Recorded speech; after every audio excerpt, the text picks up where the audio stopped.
The sky did not darken. It fractured.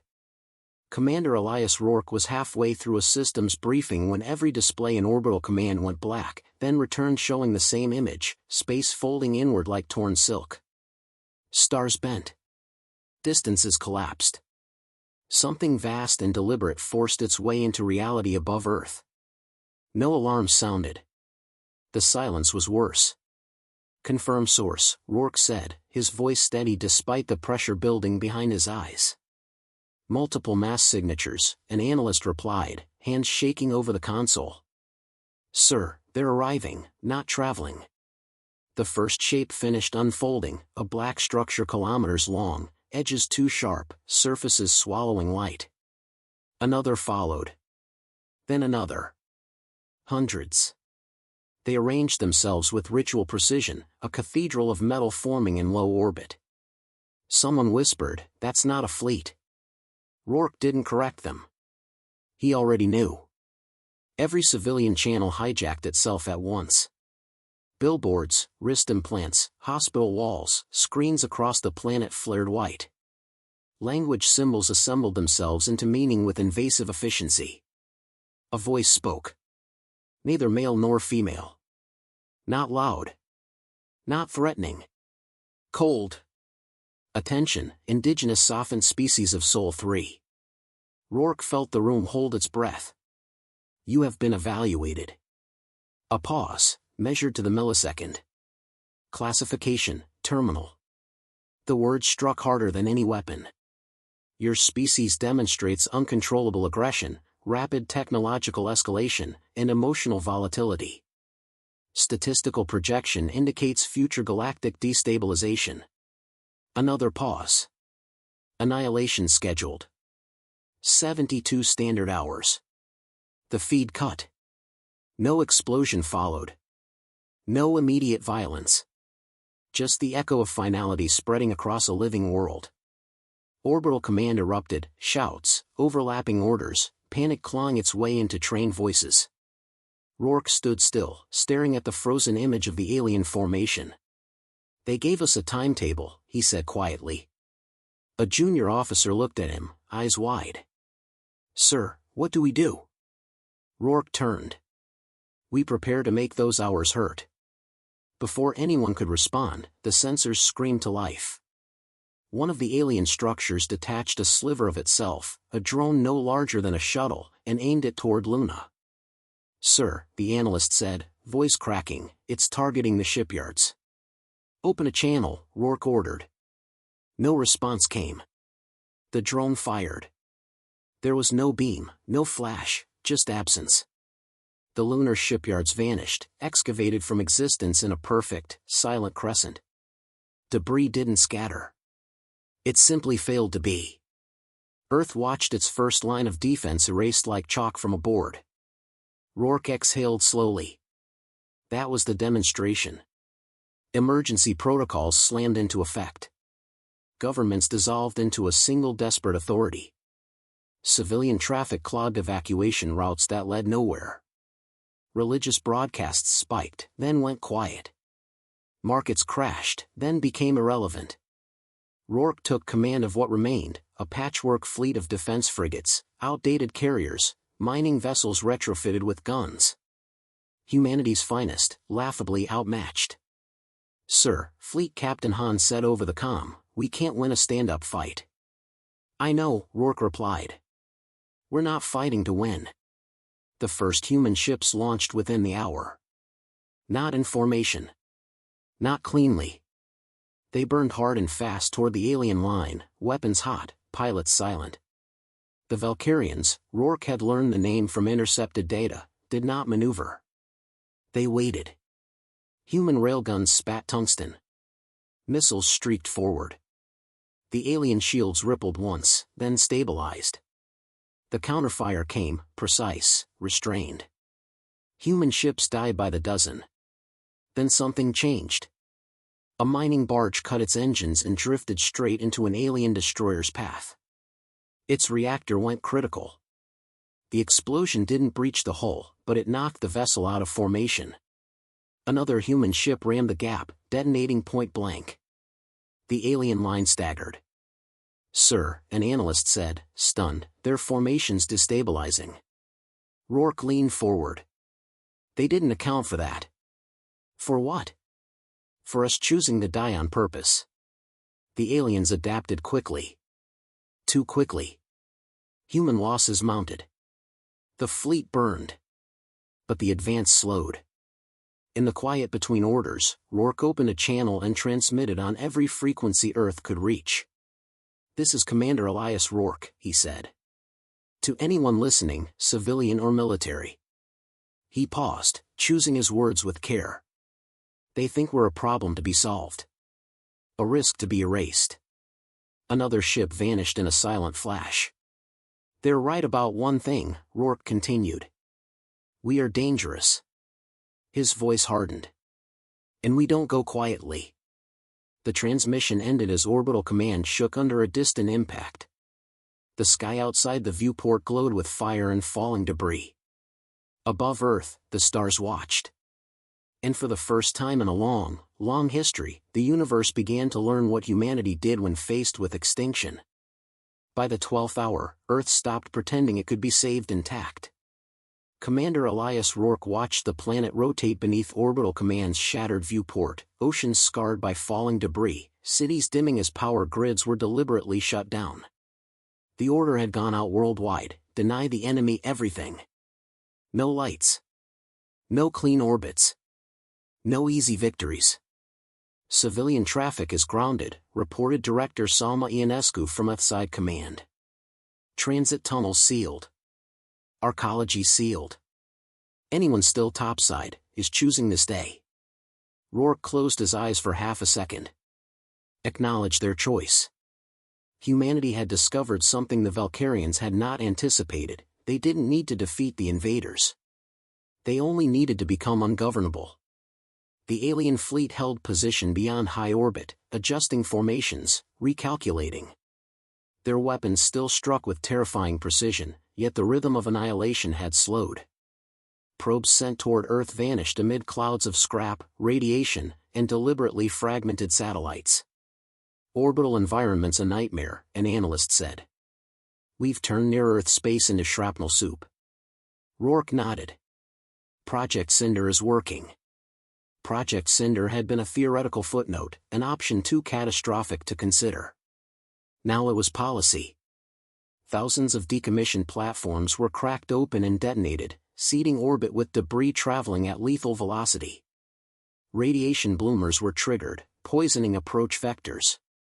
It made Earth impossible to occupy without loss. The cost was permanent. In the fleet, captains abandoned doctrine. They used gravity slingshots, blind jumps, erratic thrust burns. No two attacks followed the same pattern. Human ships stopped broadcasting telemetry, stopped coordinating in predictable ways. Each commander became a knife, striking wherever instinct screamed loudest. Valkyrian counterfire adjusted, and still failed to predict.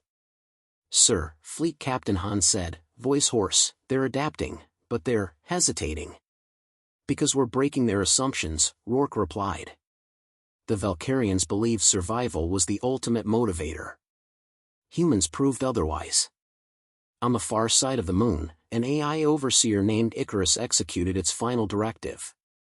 Instead of preserving itself, it rewrote its own architecture, flooding alien sensors with contradictory data. False mass readings. Phantom fleets. Gravitational ghosts. The AI burned itself out in the process. When the Valkyrians fired on the illusion, 3 of their ships collided, shields misaligned. One spiraled into Earth's debris field and vanished in a cascade of impact flashes. A cheer rippled through Orbital Command, short, raw, immediately silenced by the next casualty report. Rourke didn't join it. "Open a secure channel," he said. The display resolved into the angular form of High Arbiter XY Thrall. Its presence felt heavy, as though gravity leaned toward the screen. "Your resistance has been noted," the alien said. "It is irrational." Rourke met its gaze. "You're still here." A fractional pause. "We are recalibrating. You didn't expect us to fight like this." Self-destructive behavior does not constitute strategy. Rourke leaned closer to the camera. You're wrong. It's the only strategy you can't model. XY Thrall's eyes flickered, processing, reassessing. You sacrifice your world to delay the inevitable. Rourke's jaw tightened. No. We sacrifice certainty. The channel closed without response. Below, Earth burned and endured. Coastal cities flooded themselves to extinguish fires. Data vaults were buried under kilometers of rock. Cultural archives were compressed and launched toward deep space, time capsules aimed at nothing and everything. Families volunteered for evacuation convoys knowing the odds. Others stayed behind, tending hydroponic farms and sealed caverns, teaching children while the planet shook. Humanity fractured and fused. In orbit, a civilian tug packed with fusion cores accelerated straight toward a Valkyrian cruiser. No weapons. No shields. Just mass and speed. The collision gutted the cruiser's propulsion ring. Another one down, an analyst said, stunned. Rourke didn't smile. Log it. Move on. Losses climbed into the millions. The numbers stopped being announced aloud. The alien fleet withdrew another 1,000 kilometers, weapons cooling, formations tightening. For the first time, they were not advancing. XY Thrall stood alone in its command sanctum, surrounded by holographic projections that refused to stabilize. Explain, it demanded. Its advisors remained silent, calculations spiraling. Back on Orbital Command, Rourke studied the same chaos from the opposite side. They don't understand us, Han said quietly. Rourke shook his head. They're starting to. He keyed the broadcast again, voice carrying across battered comm relays. We're not fighting for tomorrow, he told Earth. We're fighting so they never forget today. The signal echoed through ruined skies and buried cities alike. Above the planet, the invaders watched a species turn despair into a weapon, and began, for the first time, to doubt the wisdom of extermination. By the 40th hour, Earth was no longer a planet in the traditional sense. It was a decision. Commander Elias Rourke stood alone in Orbital Command's dim core, surrounded by holograms showing fracture lines spidering across the globe. Mantle pressure readings climbed steadily. The Singularity charges, buried kilometers deep, pulsed in quiet synchronization. Humanity's last contingency waited for a single word. Status, he said. Director Ionescu appeared on the display, her face drawn but composed. Arcologies sealed. Deep vaults online. Evacuation assets exhausted. Rourke nodded. Casualty projections? She didn't answer immediately. Enough survived to matter. That was all either of them needed. The Valkyrian fleet loomed farther out now, weapons dimmed, formations tight. They were watching instead of striking. Studying instead of executing. Fear had not entered their lexicon, but uncertainty had. Rourke opened the channel himself. High Arbiter XY Thrall appeared, its elongated form rigid, ceremonial armor reflecting the dying light of soul. You persist, XY Thrall said. Despite inevitability. Rourke's voice was calm. You miscalculated something fundamental. Elaborate. You assumed extinction as our failure state. A pause. Longer this time. Non-existence is the ultimate loss. Rourke shook his head. For you. He brought up a projection of Earth's core, glowing with artificial gravity wells. XY Thrall's eyes narrowed. Explain. We learned something watching you, Rourke said. You preserve. You catalog. You eliminate threats to maintain order. Correct. We don't, Rourke replied.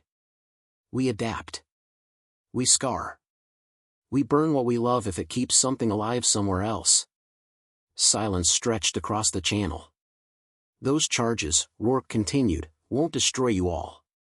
That's not the point. They'll fracture space-time, collapse your formation, poison this system for centuries. You would annihilate your origin world, XY Thrall said, voice tight, to inconvenience us? Rourke leaned closer. To prove a lesson. State it. We don't fear death, Rourke said. We fear insignificance. And we refuse it. XY Thrall's composure finally cracked, just enough to be visible. This action renders your species irrational. Rourke smiled faintly. Now you're learning. Alarms flared across Orbital Command as Valkyrian ships powered weapons, too late to reposition cleanly. Gravity waves rippled outward as the first charge armed. Ionescu's voice cut in. Elias. This is it. He didn't look away from the alien on the screen. I know. Deactivate the devices, XY Thrall demanded. Quarantine protocols can be negotiated. Rourke's finger hovered over the command interface. You came here to erase us quietly, he said. That option's gone. He pressed the control. Deep within Earth, singularities bloomed. The planet screamed, not in sound, but in force. Tectonic plates shattered. Mantle fire surged upward. A blinding rupture tore through space itself, flinging half the Valkyrian fleet into chaotic spin. Shields collapsed under stresses they had never been designed to endure. Vessels collided, sheared apart, vanished into collapsing gravity wells. Orbital Command shook violently. Consoles shattered. Rourke was thrown to the floor as the viewport filled with incandescent fury. When the tremors ceased, Earth still existed, but barely. A fractured sphere wrapped in fire, bleeding atmosphere, alive in defiance. The Valkyrian fleet was broken.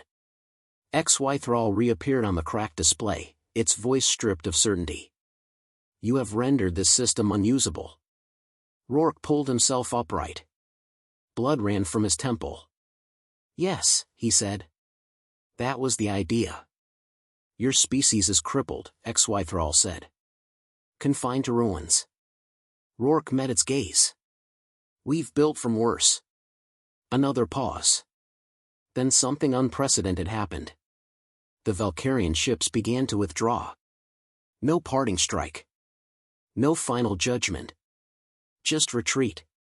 As they vanished into folded space, Orbital Command fell silent. Hours later, emergency lights flickered back online. Reports filtered in, millions dead, continents reshaped, but arcologies intact.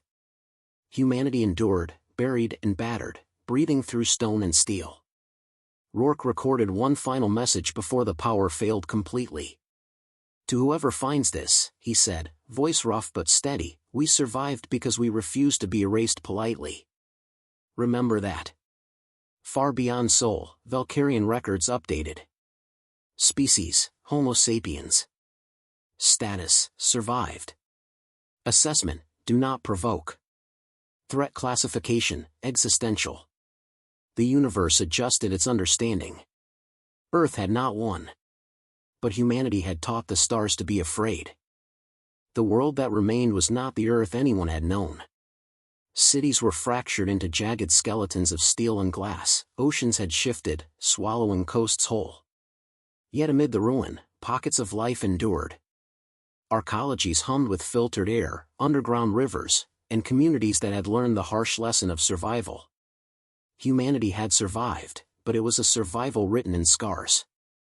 Commander Elias Rourke stood atop a collapsed observation deck, staring at the fractured planet below. His uniform was tattered, smeared with dust and blood, but his stance was unbroken. Around him, the remnants of the United Earth Defense Force gathered, exhausted but alive. They were a fraction of what had been, yet they carried a defiance that no alien could ever model or predict. Director Salma Ionescu approached, her face pale under the emergency lights. Elias, the assessments are in. The surface is unstable. Radiation pockets are unpredictable. Long-term survival is uncertain. Rourke didn't flinch. We always knew it would cost everything. It's still ours, still human.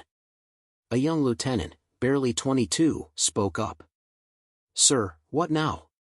We fought them off, but they'll be back. And Earth, her voice faltered. Dying? Rourke offered. She nodded. He placed a steady hand on her shoulder. Then we adapt. That's what humans do. The reality of the aftermath was staggering. Satellites had been obliterated. Orbital infrastructure was a tangle of debris. Communication across the planet was spotty at best. And yet, despite the chaos, human ingenuity shone brighter than any alien technology could anticipate. Improvised power grids buzzed in pockets of cities. Makeshift transport tunnels connected survivors. Farming domes that had been experimental were now lifelines. Humanity had survived an extinction-level assault not through overwhelming force, but through ingenuity, courage, and sheer refusal to yield. Rourke activated a secure channel to the remnants of the fleet scattered across orbit. Small vessels that had survived the Singularity charges huddled in makeshift formations, wary of lingering anomalies in spacetime. "Report," he commanded. "Damage is extensive," Fleet Captain Hahn replied, voice tight. "Shields compromised, propulsion systems partially offline, but we're holding. No signs of the Valkyrians returning yet. Sensors still show residual distortion near Earth, but the immediate threat has passed." Rourke exhaled slowly. "Good. Keep your crews ready. They'll return, eventually. And when they do, they'll remember what we did." Ionescu joined him at the observation deck, her expression grim but resolute. "They'll know humans are not to be underestimated. But how long can we maintain this?" Rourke's gaze swept over the ruined cities, the fractured continents, the trembling oceans. "As long as we have breath. As long as we refuse to vanish quietly. That's all it takes." The silence was broken by the sound of distant sirens, muffled but persistent. Civilians were emerging from shelters, arcologies, and bunkers. They had survived, but they were dazed, scared, and unsure. Rourke addressed them via the remaining broadcast channels. "This is Commander Elias Rourke," he said, voice carrying across the static-laden airwaves. "We have survived the impossible. Our planet is wounded, but we remain. Rebuild where you can. Protect one another. And remember this, we are humanity. We fight when the odds are impossible, and we endure when the universe says we cannot. This is our legacy. This is our right to exist." In the underground command center, analysts were still scanning the remnants of Valkyrian communications. Despite their withdrawal, the alien fleet's sensors had recorded every human action, the Singularity charges, the orbital debris traps, the self-destructive maneuvers that had fractured their formations. For the first time in millennia, the Valkyrians faced a species that could weaponize desperation, that could turn extinction into a strategy. Rourke observed the data quietly. "They learned something," he murmured. Ionescu tilted her head. "What did they learn?" "That humans cannot be modeled. We cannot be predicted. We are volatile, yes, but in a way that even gods of war cannot fully understand. We survive not because we're invincible, but because we refuse to surrender." As the hours passed, recovery efforts began. Engineers and scientists worked tirelessly to stabilize habitats, purify water, and re-establish communication networks. Supply chains were improvised, relying on ingenuity and human endurance.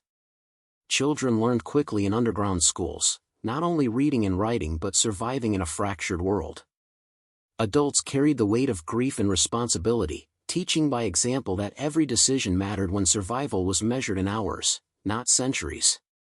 The survivors spoke in whispers about what had been lost, the millions who had died, the cities reduced to rubble, the oceans altered forever. Yet their voices carried determination, not despair. They rebuilt not for comfort, but for proof that humanity could not be erased. Rourke moved among them, listening, advising, guiding. "Every life matters," he told a group of volunteers erecting a makeshift communication tower. "Every action you take echoes farther than you know. You are the reason we survived. You are the reason the Valkyrians left." A scientist, older and exhausted, approached Rourke. "Commander, the anomalies from the singularities are stabilizing, but there are unpredictable energy pockets. They could be dangerous." "Then we adapt," Rourke said, voice firm. "We study them. We learn from them.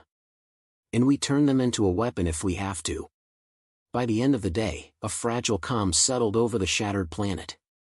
Fires smoldered in distant cities, radiation readings fluctuated unpredictably, and debris still rained from orbit.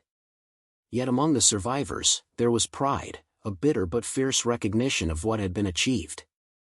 Humanity had faced annihilation and responded not with surrender, but with unthinkable fury. Rourke returned to the observation deck alone, staring at the stars where the Valkyrian fleet had once loomed.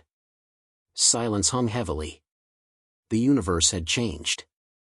Somewhere out there, the Valkyrians were cataloging the unexpected, the unyielding species that refused to vanish quietly. He touched the cracked glass, feeling the vibrations of a world alive despite everything. "We're here," he whispered. "And we're not going anywhere." For the first time in 48 hours, the planet felt like it belonged to its people again, not because it was safe, but because humanity had earned the right to fight for it. As night fell over fractured continents and dimmed oceans, survivors lit fires, repaired shelters, and taught the next generation to endure. And somewhere, deep underground, children laughed for the first time in days, unaware of the full cost of the battle, but inheriting its lesson. Survival was not given, it was taken, and it demanded courage beyond reckoning. Commander Rourke looked out at the fragile light, his voice low, almost to himself. "We fought. We bled. We burned. And yet, we remain. Let them come. Let them see what it means to awaken human fury." The universe, as if listening, trembled quietly in response. Humanity had survived. Not unscathed. Not unbroken. But unbowed. And in that survival lay a promise no alien calculation could ever erase: defiance, ingenuity, and the unshakable will to endure.